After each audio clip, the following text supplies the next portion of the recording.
Spoiler para a vitória, dicas para você que vai fazer o Enem, tá pertinho já. E eu estou recebendo aqui no estúdio as professoras Ildeana Rodrigues, boa tarde. Boa tarde. E também estou recebendo aqui a professora Josinelma, que é professora de Filosofia e Sociologia. Boa tarde. Boa tarde. E a professora Ildeana é professora de redação. Isso né? mesmo. Vamos começar falando sobre esse tema muito importante, que às vezes deixa o candidato aí tenso, mas o que nós estamos fazendo aqui? Já é adiantando para você que está em casa, candidato do Exame Nacional do Ensino Médio, possíveis temas que você pode encontrar na prova. Olha eles aí, ó. O empreendedorismo digital no Brasil, a retomada da educação pós-pandemia, o esgotamento profissional no século XXI, falando da síndrome de Burnout, e o uso excessivo do cigarro eletrônico entre os jovens brasileiros.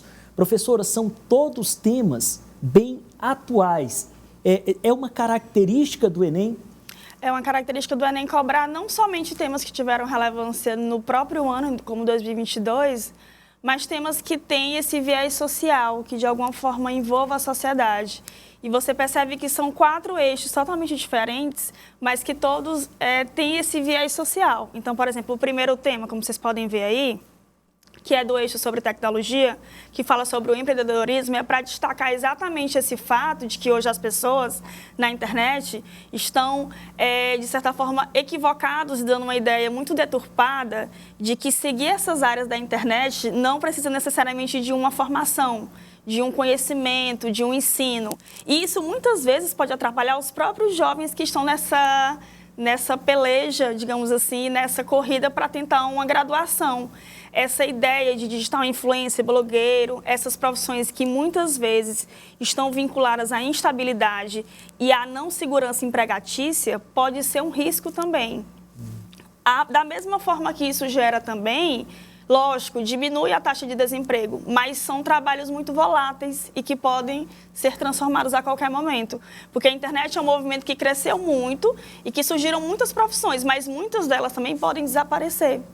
Então, é um risco que essas pessoas correm e esse empreendedorismo, ele é bom até certo modo. Por quê? Porque muitas pessoas podem, a partir dali, ter uma renda, ter uma ocupação, mas não tira a elas a obrigatoriedade e a importância e relevância do estudo, da formação, da instrução, para que elas possam, a partir dali, empreender com responsabilidade e com domínio, para que elas possam crescer. Retomada da educação no pós-pandemia. O que o alunado deve estar atento? Que tipo de informação ele deve selecionar para formar o discurso que ele vai colocar na redação? Acho que o principal desafio na pós-pandemia foi exatamente essa ideia de se reconectar, uma vez que os alunos passaram muito tempo em casa assistindo aulas online e muitos acabaram também negligenciando esse estudo, porque muitos não estavam ali de fato, não estavam com o microfone ligado ou com a câmera desligada. Tinha aluno que desligava e dormia. E aí a gente tinha que chamar fulaninho, e aí o fulaninho aparecia. Então, foi, na verdade, essa retomada, ela foi muito, assim, conflituosa, porque os alunos estavam fora do ritmo de estudo e muitos regrediram também, porque a disciplina foi diferente, né?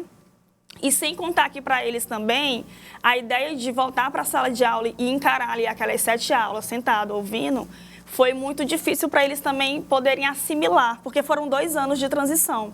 Então, foi um período bem assim, desafiador, não só para os alunos, mas acho que para os professores também, certamente. Esgotamento profissional no século XXI, professora? Acho que isso reflete muito também com a questão da pandemia, uma vez que as pessoas começaram a trabalhar home office em casa e não tinham essa limitação de carga horária. Há uma falsa impressão de que quem está em home office trabalha menos, né? E muitas vezes você termina sendo mais exigido. E você acaba fazendo da sua casa uma extensão do trabalho, porque hoje a gente está conectado no celular e todas as notificações de e-mail, de WhatsApp, chegam para a gente. E a gente não sabe fazer esse discernimento de saber até que momento limitar a carga horária de trabalho. Então, essa síndrome foi também muito mais, digamos assim, discutida e polemizada, porque muitos artistas foram diagnosticados, como a Anitta, como vários outros, de artistas, na verdade, que vinham com um ritmo de trabalho muito exaustivo, por conta até, às vezes, de um status, uma representatividade,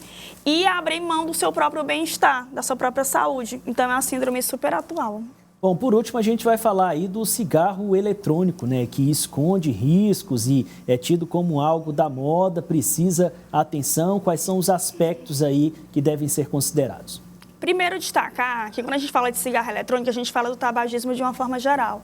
Mas o cigarro eletrônico, ele é uma tendência midiática, que ele veio ganhando muito mais notoriedade nos últimos anos por conta de um apelo midiático de alguns digitais influencers, subcelebridades, e porque também ele foi adotado pelas pessoas como uma espécie de autoafirmação e uma espécie de autoaceitação em grupos específicos. As pessoas meio que acharam que o cigarro eletrônico era uma espécie de você se sentir ali entrosado e também uma falsa sensação e ilusão de felicidade, sensação de felicidade. E as pessoas pouco sabem que no cigarro eletrônico a quantidade de nicotina é maior do que no cigarro tradicional, né, convencional, e pode gerar muito mais riscos, porque as pessoas associam muito que o cigarro eletrônico, por ser portátil, ser mais bonitinho, chamado pod, né, e ter os sabores, dá às pessoas uma sensação... mau cheiro, exatamente, né? Dá uma sensação de que não é tão grave. E, na verdade, pode gerar muitos malefícios e prejudicial, principalmente a faixa etária de 18 a 24 anos, que são os que mais consomem hoje em dia. Bom, vamos colocar a professora Josinelli na conversa aqui também, falar de sociologia e de filosofia, alguns temas aí que precisam ser considerados, que a professora quer destacar. Coloca aí na tela, por favor. Ética e justiça, política, democracia e cidadania, filosofia contemporânea, natureza do conhecimento e filosofia moderna. Vamos pegar ali o ponto 2, professora. Política, democracia e cidadania. Aproveitando o momento aí que a gente atravessou agora de eleições no Brasil, isso pode ser utilizado de alguma forma pelo aluno para construir um discurso lá?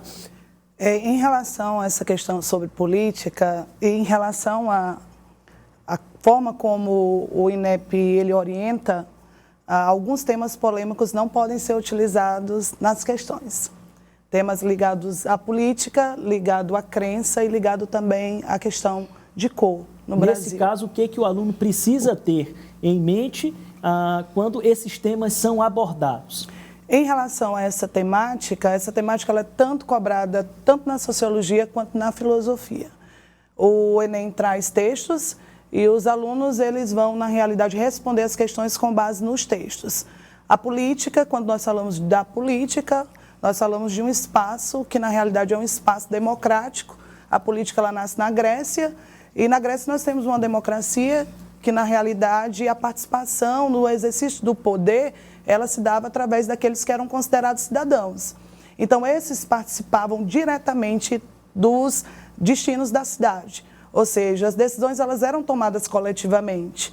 Então, a Grécia é o berço da democracia e nós vivemos hoje uma democracia que é uma democracia representativa.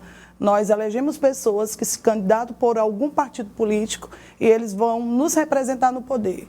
Então, os alunos eles precisam entender que a cidadania, o conceito, ele vai se modificando ao longo da história, ao longo do processo, e que pessoas elas vão sendo incluídas. E o Enem ele trabalha muito com essa questão social. Ou seja, eu estou no século XXI, mas eu tenho que entender que as mais diferentes pessoas, independentemente da cor, independentemente do sexo, da orientação religiosa, e independentemente da filosofia, as pessoas elas têm que ser incluídas. Isso é cidadania. A cidadania ela é pensada de uma forma muito ampla. Eu sei, por mais que nós saibamos que existe uma cidadania que ela é formal, que ela está na Constituição, e uma cidadania que é real, uma cidadania que é prática. Nós sabemos que o Estado ele é ausente no que se diz respeito à população como um todo, mas a cidadania ela é pensada de forma muito ampla. Não é só nessa questão de exercício do voto, não é só votar, mas também participar através de movimentos sociais. Perfeito. Sociologia, quais são os temas aí que nós temos? Vamos pontuar aí. Nós colocamos filosofia, sociologia para o Enem, mundo do trabalho, nós temos também cultura e indústria cultural, ideologia, meios de comunicação, tecnologia e cultura de massa, movimentos sociais e cidadania. Vamos pegar esse último gancho aí que a senhora, inclusive, falou, movimentos sociais e cidadania. Para quem está nos assistindo, esses temas que estão sendo colocados são temas que caíram com mais incisão, mais vezes, nas edições do Enem durante 10 anos. Então, são temas que são sempre recorrentes, são temas que sempre estão lá. E aí, falar de movimentos sociais, nós temos o quê? Nós temos o movimento social indígena. Nós sabemos que hoje uma das principais pautas reivindicatórias do movimento indígena é a questão da demarcação das reservas. Por mais que a nossa Constituição ela garanta isso, algumas terras ainda não estão demarcadas. A demarcação é importante porque o espaço geográfico ele é importante para que as comunidades elas preservem a sua memória histórica, para que elas preservem a sua cultura. Dá espaço, vivência cultural, relações sociais. Então, isso é de suma importância. Nós temos também a questão das comunidades quilombolas, que ainda precisam de demarcação, que são, na realidade, redutos também culturais, porque nós sabemos que a cultura é tudo aquilo que nós, na realidade, produzimos dentro da sociedade, nós simbolizamos a sociedade, e a cultura, ela nos dá identidade. Então, nós temos uma identidade cultural e o cidadão brasileiro ele precisa entender a importância da cultura, a importância da preservação da cultura, a importância de se criar acervos culturais e a importância dos direitos culturais. Porque nós temos direitos culturais, nós temos direitos civis, nós temos direitos sociopolíticos e, além dessa questão dos movimentos ligados à causa indígena e ligado também à causa negra, nós temos também movimento também ligado à questão do gênero. Nós temos ainda, isso também é sempre recorrente no Enem, que nós temos ainda essa questão ligada à diferenciação salarial entre homens e mulheres. Tá certo. Muito obrigado, professora Josinelma, de Filosofia e Sociologia, a professora Ideana também, que tratou aqui da redação. Muito obrigado às duas pela participação no Jornal do Piauí. Agradeço. Queria só convidar os alunos para a carreta da aprovação, que vai ser no próximo sábado, a maior revisão de véspera da cidade de Teresina. Todos estão convidados, vai estar lá eu, professora Ideana, a professora Josinelma e a equipe inteira do Madre Savina. Muito obrigada. Obrigado a vocês, boa tarde.